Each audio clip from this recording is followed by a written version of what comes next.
it's going to be, but it's not going to be jail. But again, I'm not looking for 50% of Trump voters to stop voting for him.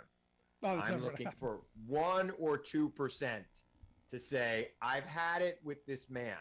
And I got to tell you, I talk to a lot of them. I mean, I go on a lot of conservative media. I get a lot of messages from them. I have seen a change in some of them, not all of them. And again, it doesn't have to be much. And I think that if you look at what's going on with the midterm elections right now, you look what happened in New York 19, you look what's happened in Alaska. People are tired of these scam artists. I mean, Sarah Palin lost to a Democrat for an open congressional seat in Alaska, not because the Democrat ran this great, tremendous campaign. DCCC, I don't think even spent any money there. She lost because the people of Alaska didn't want another Donald Trump, didn't want another person who's going to be there just for themselves. And it wasn't everybody. Sarah Palin still got 48% of the vote, but that wasn't enough. 48% does not make you a congressperson in America. So, I think that there's a critical mass forming that is going to defeat Trumpism, not in 4 years or in 3 years, but this year. I think there's going to be some significant surprises in the elections in November. Maybe a governor or two that we're not even thinking is in trouble right now. Interesting.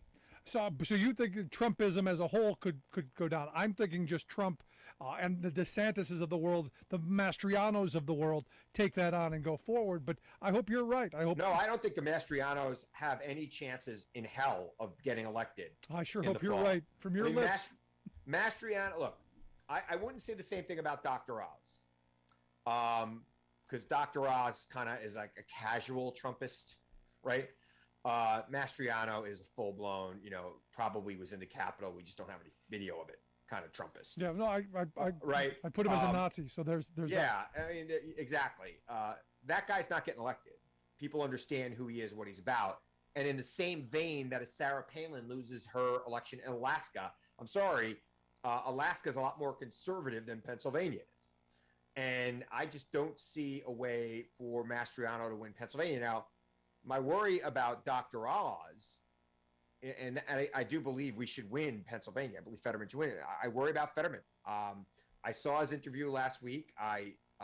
Again, I keep saying this to you. I wish he would put on a collared shirt so that the 1% of people who say, what is up with that hoodie, who decide not to vote for him in a state like Pennsylvania, which 1% could really make a difference. It's driving me freaking crazy, Rick.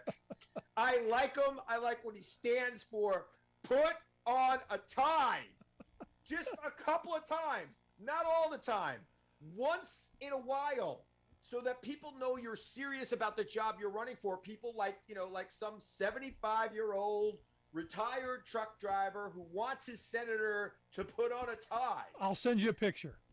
You've got a picture of him in a tie? Sure. They're By the way, he's lost a lot of weight. Yeah. And I bet you he'd look pretty good in a suit right now. No, he should probably buy one. Yeah, I've seen him in a suit and tie before. There are pictures out there. I will send you one during the break. Rick, have you seen it this year? No. I haven't. No.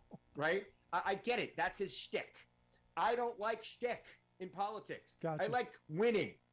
And this is, nothing, the shtick's going to suck if he doesn't have a job next year, right? And we have Dr. Oz for 6 years, a guy from New Jersey, run, as a senator in Pennsylvania. I mean, it's, you want to hold on to the shtick for that? No, I'm with you. I'm with you. Dr. Oz to be the 51st vote for Mitch McConnell? I mean, that's sickening to me. I hear you. Ditch it. I know he listens to your show, too. Yep. So I'm speaking directly to you, Lieutenant Governor Fetterman, who I like. I find compelling. I want you to win. I'm a political strategist. Pennsylvania is a 50-50 state. There you go.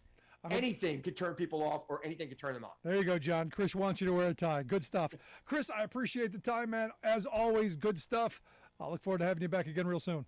Anytime. Good stuff. Our good friend Christopher Hahn. Make sure you check out his website, ChristopherHahn.com, and the Aggressive Progressive Podcast. Quick break. Right back.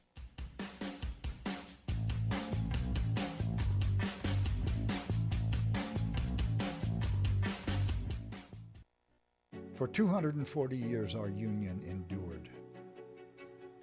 But it's under challenge like never before.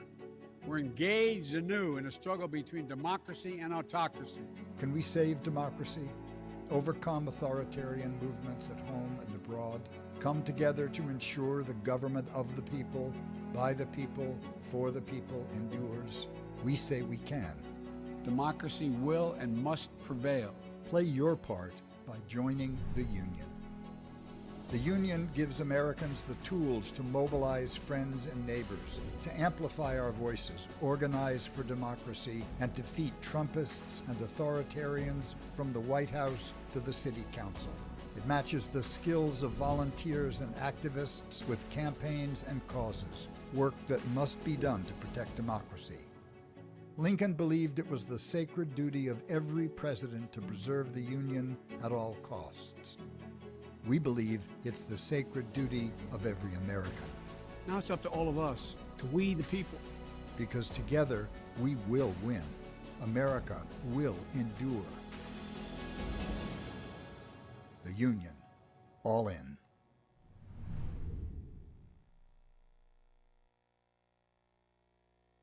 I've been driving buses for 5 years, and my day-to-day routine is I wake up a little earlier than most people. I get on a bus, I go out, I pick up some students and make sure they get to school nice and safe. Here in Fairbanks, Alaska, that can be a challenge because of the winter weather and the icy roads. But I love the job. So the Teamsters are great. They provide us a lot of protections. They've always taken care of their people, made sure that our jobs were secure. We didn't have to worry about whether or not we'd have a job from day to day. And that's amazing because before we'd be working 4, 6, 8 hours a day and only earning minimum wage was real difficult to make a living. And the Teamsters pushed a lot so we make something we can live off of and not have to have a second job. What absolutely gives me peace of mind.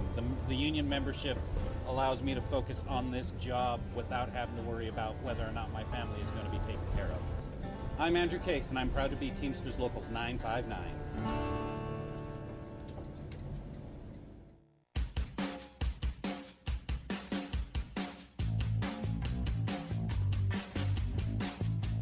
Welcome back to The Rick Smith Show. Check out our website, thericksmithshow.com. You got any questions, comments, thoughts, something in your mind?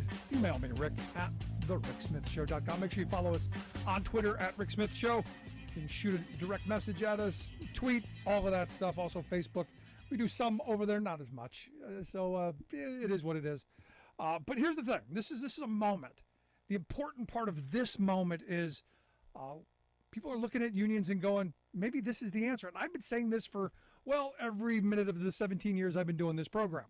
Because I truly believe that if we can recreate that thing that our grandparents' generation built, that kind of an economy that was meant for everybody, not just the people sitting up in the ivory towers, but for the working people.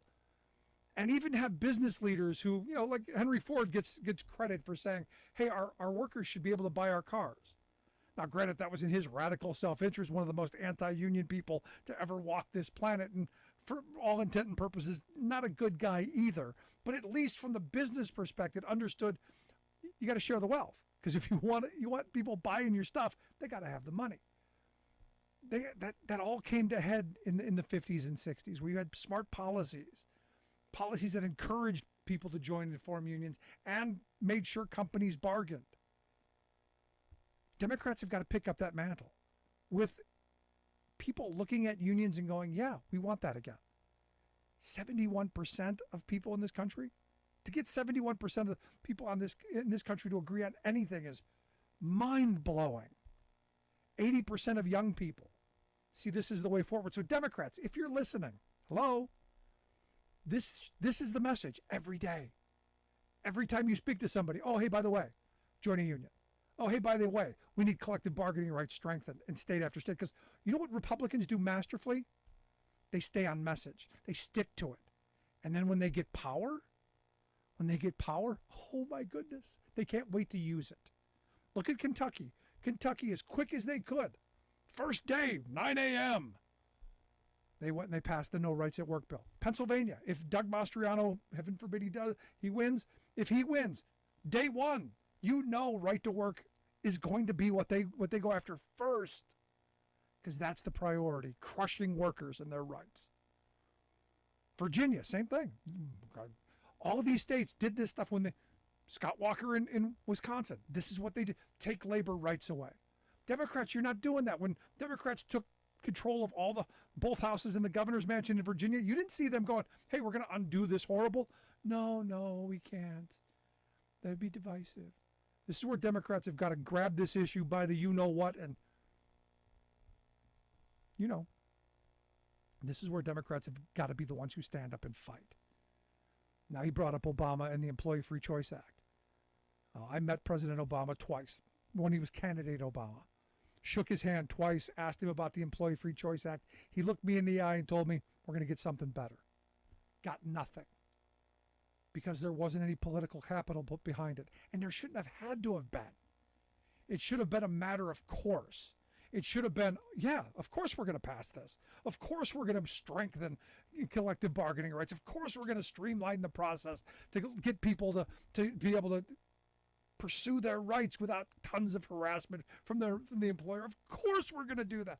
But they don't. So Democrats, if you're listening, the working class is looking for a champion. And sadly, they're looking to people like Donald Trump, and they're looking to crackpots like Mastriano and Oz. Be the champion of working people that you want to be. Be the champion of working people that we need you to be. And push forth positive change. Be that fighter. Be that party that is the party of the working class, and the votes will come. This is one of those moments. And then all of those side issues will go away. I've said a million times, the whole same-sex marriage thing, the whole transgender thing in the workplace was dealt with years ago. And we wouldn't have to have Joe Biden come out on every individual case and make a statement, because no, institutionally, we're moving in the right direction, the direction of life, liberty, pursuit of happiness.